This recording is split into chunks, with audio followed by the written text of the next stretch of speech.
Hello everyone, here I have permission to introduce. My name is Thomas Dimas Ferdinand. You call me Thomas. In PM 2019-11-2177, I am majoring in management in the 3 semester. Study at STIE Gentiaras. Here we will present chapter 14 and 15. Hello everyone, introduce. My name is Lucy Triestiniani and PM 2019-1121 ICNET 3 Semester Management Study Program STI Gentiaras Bandar Lampung. Her would like to present the material of Chapter 14 and Chapter 15 of the subject Human Resource Management. Thank you. Kita masuk ke bab 14, yaitu pengembangan karir. A. Pengertian pengembangan karir.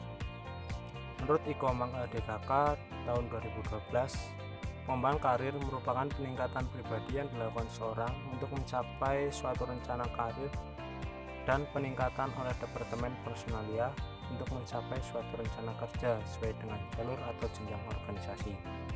Sedangkan dalam pendapat lain menyebutkan bahwa pengembangan karir adalah salah satu fungsi manajemen karir. Pengembangan karir adalah proses mengidentifikasi potensi-potensi pegawai dan materi serta menerapkan cara-cara yang tepat untuk mengembangkan potensi tersebut. Secara umum, proses pengembangan karir dimulai dengan mengevaluasi kinerja karyawan. Ada beberapa contoh dalam pengembangan karir.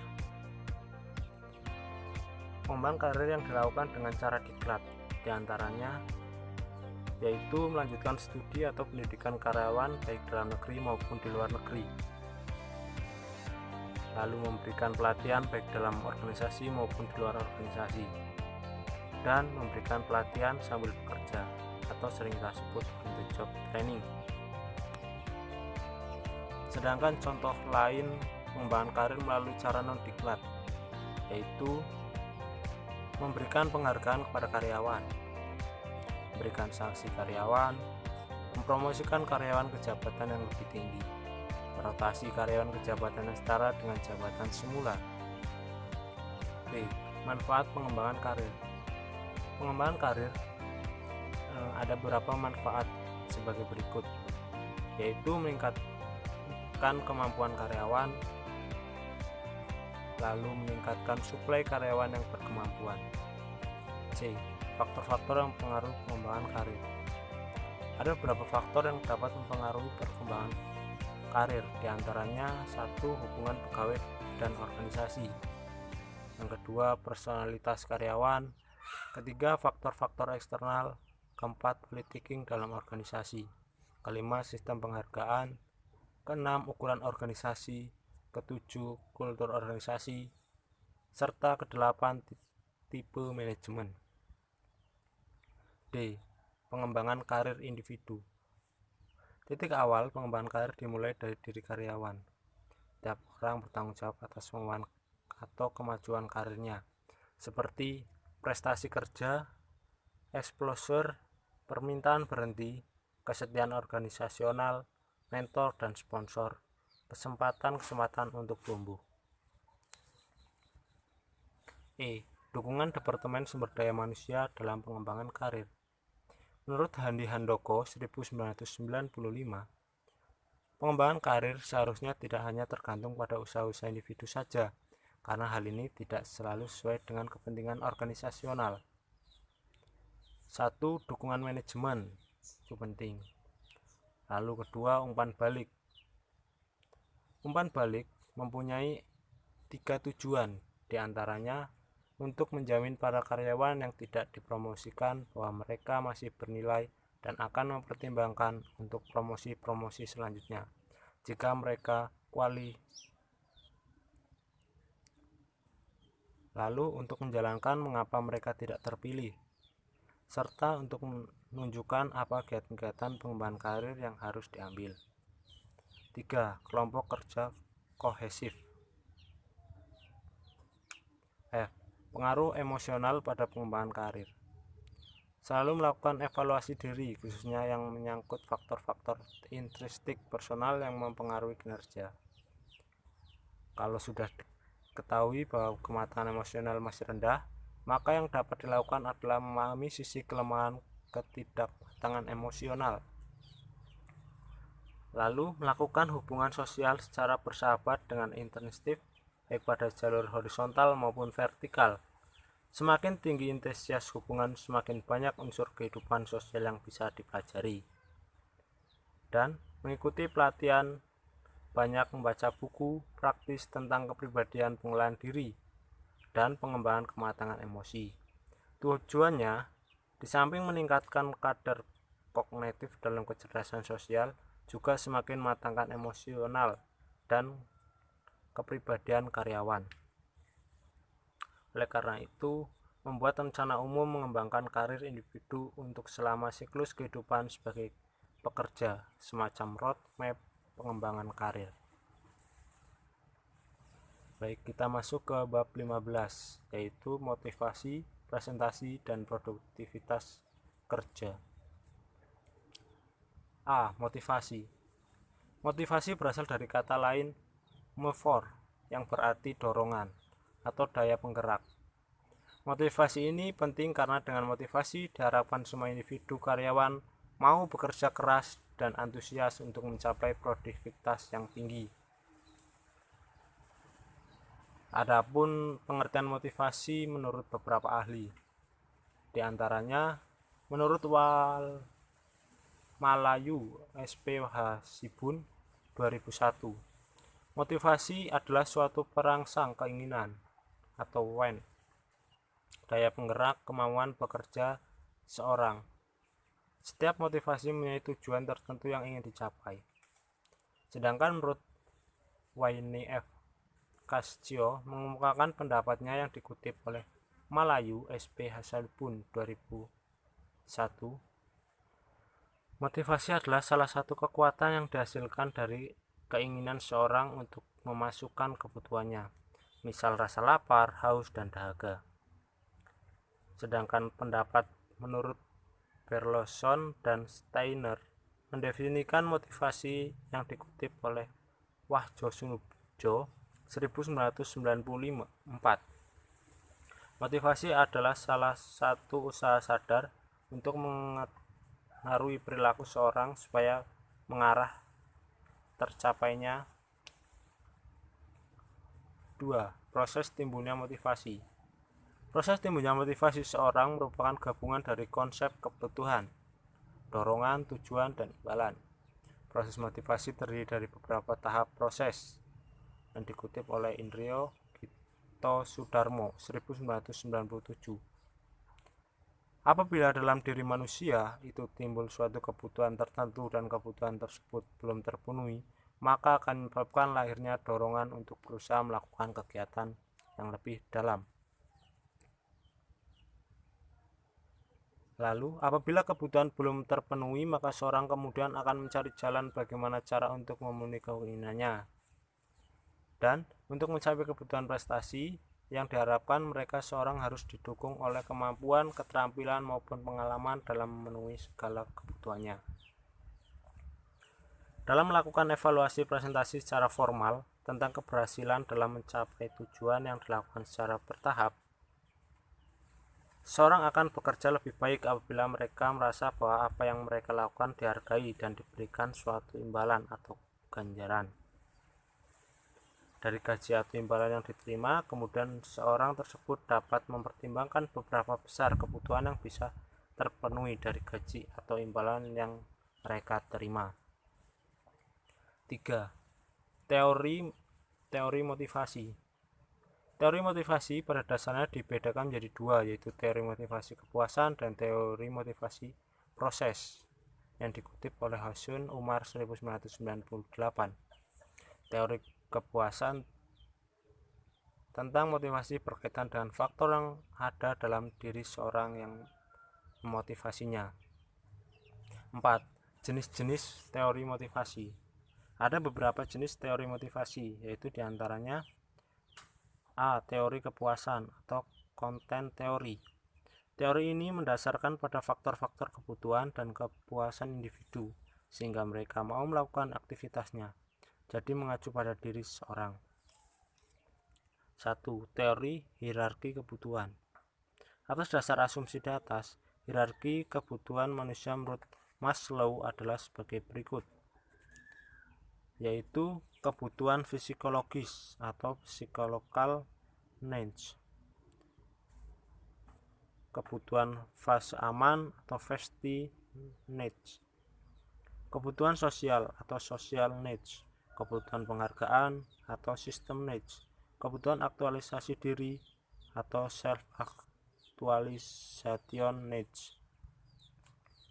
2. Teori ARG atau Existence, Relatedness and Growth dari Alvader. Kebutuhan akan keberatan atau extinction needs, kebutuhan akan filiasi atau relation need, kebutuhan akan pertumbuhan atau growth need. 3. Teori dua faktor dari Frederick Hertzsprung. Faktor-faktor yang berperan sebagai motivator terhadap karyawan, yaitu yang mampu memuaskan dan mendorong orang-orang untuk bekerja dengan baik. Faktor tersebut diantaranya prestasi, promosi atau kenaikan pangkat, pengakuan, pekerjaan itu sendiri, penghargaan, tanggung jawab, keberhasilan dalam kerja, pertumbuhan dan pengembangan pribadi. Sedangkan faktor-faktor higienis meliputi gaji, kondisi kerja, status, kualitas supervisi, hubungan antar pribadi, kebijakan dalam administrasi perusahaan. Faktor-faktor ini bila diadakan perbaikan akan mengurangi rasa ketidakpuasan, dan jika diabaikan maka akan menambah kekecewaan dan rasa tidak puas pada karyawan. 4.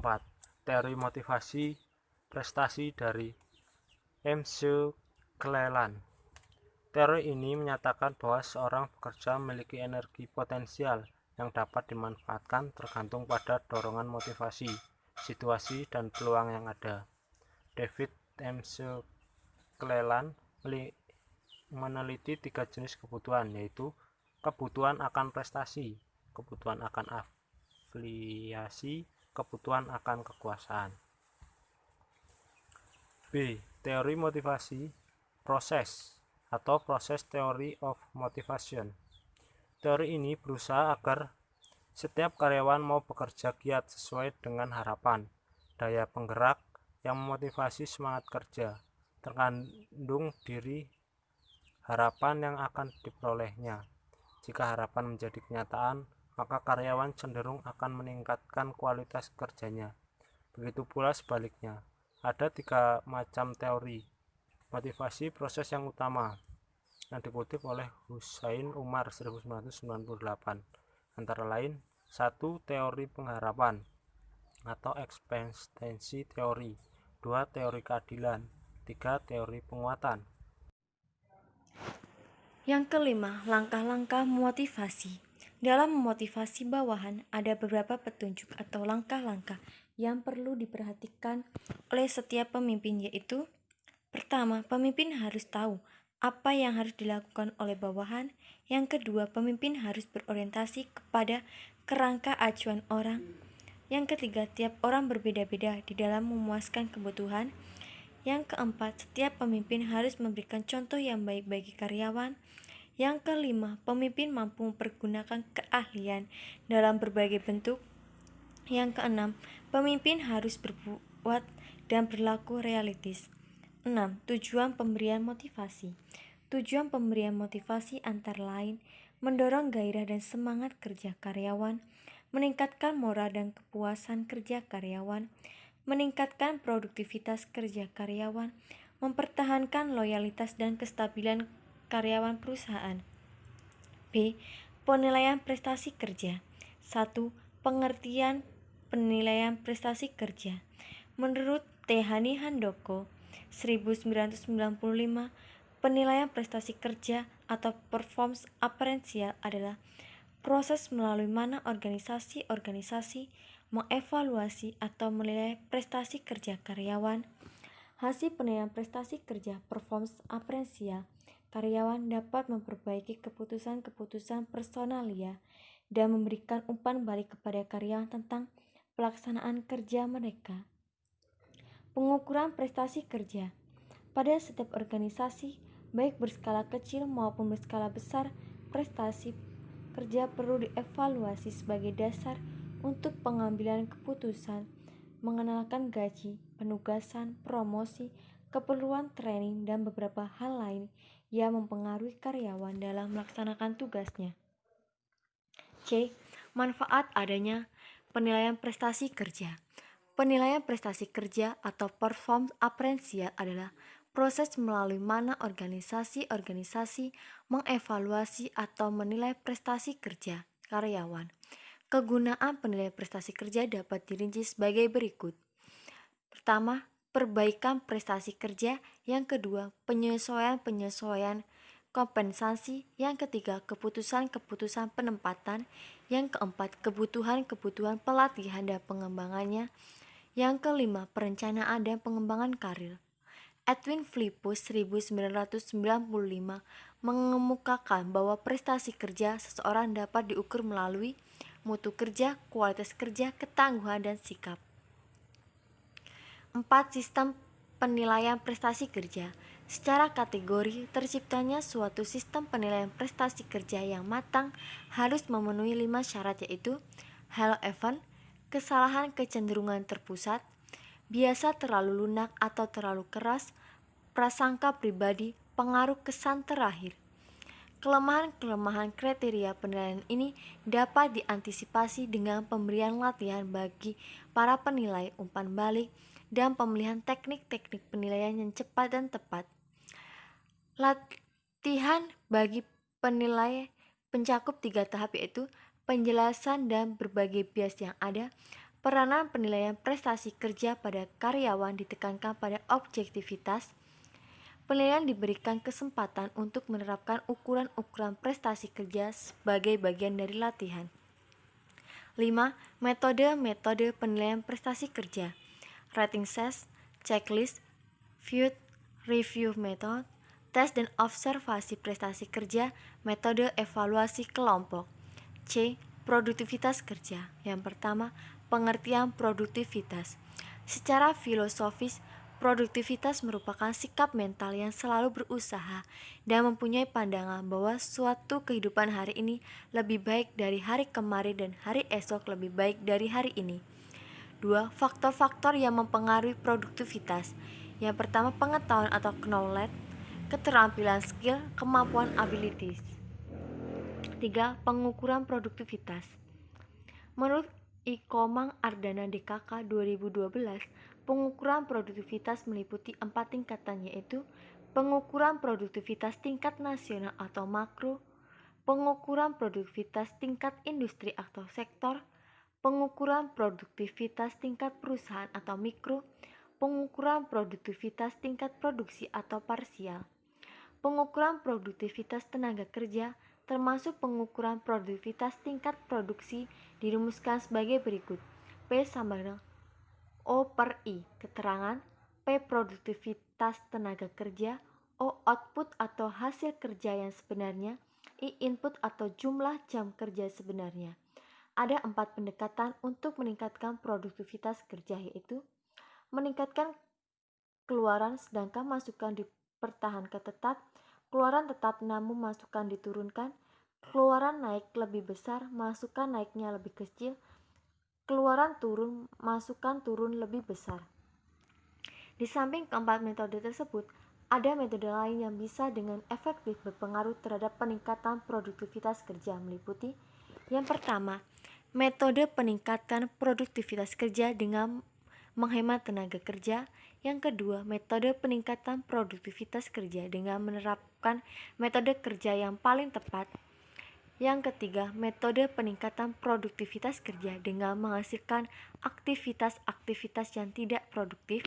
Yang keempat, metode peningkatan produktivitas kerja dengan memanfaatkan sumber daya manusia secara lebih efektif. Sementara itu, Pusat Produktivitas Nasional Departemen Tenaga Kerja Republik Indonesia menawarkan usaha-usaha untuk meningkatkan produktivitas kerja sebagai berikut. Yang pertama, peningkatkan produktivitas kerja melalui peningkatan prestasi dilaksanakan dengan mencapai berbagai perbankan pada pelaksanaan tugas dan menggunakan cara pendekatan manajerial dan pendekatan keterampilan teknik, misal Total Quality Control atau IQC. Yang kedua, peningkatan produktivitas kerja melalui peningkatan partisipasi mempunyai ruang lingkup peningkatan pendidikan dan latihan untuk menghasilkan tenaga kerja yang siap pakai. 4. Lingkup perbaikan produktivitas. Program-program produktivitas tampaknya dekat pada 3 bidang, yaitu perubahan-perubahan dalam struktur organisasi, proses-proses, dan prosedur-prosedur pelaksanaan tugas meliputi. Yang pertama, fleksibilitas dalam prosedur-prosedur pelayanan sipil. Yang kedua, sentralisasi manajemen yang mendukung pelayanan seperti mengetik, daftar gaji, dan pembelian. Yang ketiga, mengumpulkan laporan-laporan keuangan untuk meningkatkan pendapatan. Yang keempat, desentralisasi yang terpilih atau reorganisasi ke dalam unit-unit yang sama. Yang kelima, pemakaian yang meningkat mengenai ukuran-ukuran kinerja dan standar-standar kerja untuk memonitor produktivitas. Yang keenam, konsolidasi pelayanan-pelayanan. Yang keempat, penggunaan model-model keputusan ekonomi rasional untuk menjadwalkan dan masalah-masalah konservasi energi lainnya. Yang ketujuh, recycling project. 5. Peranan manajemen sumber daya manusia, pimpinan departemen, badan legislatif dan eksekutif dalam peningkatan produktivitas.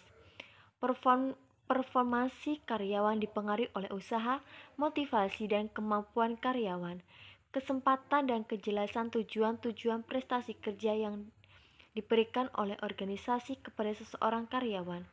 Departemen Kepegawaian mempunyai kesempatan untuk menyumbangkan usaha bagi perbaikan produktivitas kerja dalam 3 hal, yaitu yang pertama, banyak proyek melibatkan beberapa macam manajemen by objektif atau MBO dan penyusunan standar pekerjaan yang merinci kinerja pegawai atau karyawan minimal yang dapat diterima.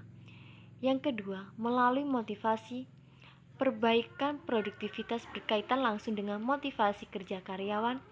Berbagai program yang diperkirakan mampu mewujudkan tujuan peningkatan motivasi kerja tersebut antara lain mencakup work incentive, job design, job related, performance assessment, reality training, goal and workable design, alternative work schedules. 3. Program-program untuk mendorong motivasi harus didukung oleh pengetahuan mengenai keuangan, harus mampu menaksir dampak keuangan dari hasil-hasil program, biaya program pelatihan karyawan baru, dan waktu yang dipakai untuk itu justru harus diperhitungkan secara masak oleh manajer.